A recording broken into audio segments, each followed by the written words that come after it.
I'm a software engineer by trade. I'm part of the Consortium for Information Software Quality, SysQ, which is an organization that sets quality standards, and have been a software engineer for a big part of my career. I've never seen a technology like GenAI that's able to impact the entire software development process.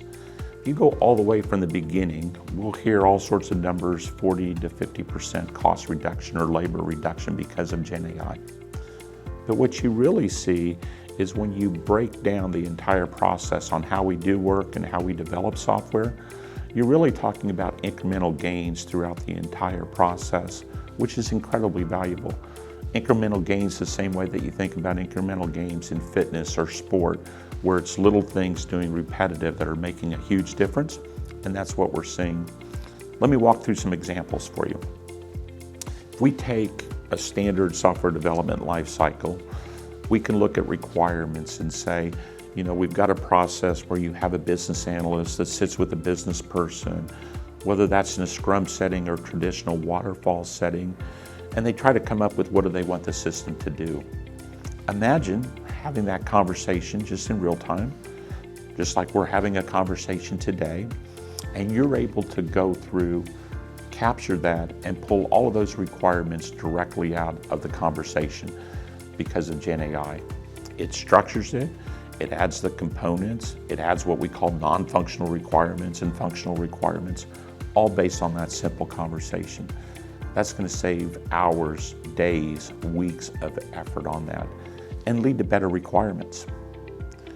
You go to the next phase. Imagine using GenAI in the design. Not only do you get a better design and better design principles, but you really start taking all those inputs. You can create your test cases early on from those requirements in design. You can start really thinking about what does that user interface need to be by taking the best practices that may be in your organization as you go forward and drive that through. The coding phase, we already know on the coding phase that we're going to see massive improvements. The numbers that we're seeing across the industry right now are probably 40 to 50% reduction in the software development phase, the coding itself. But more importantly, we're seeing really high quality code being developed. So there's this concept in software development that we call common weaknesses. Essentially, it's errors that are introduced into the code by engineers just because of poor engineering practices. You can actually automate those things, have the code look for these CWEs, carry those through. So not only do you have better code, you have more secure code, you have higher quality code.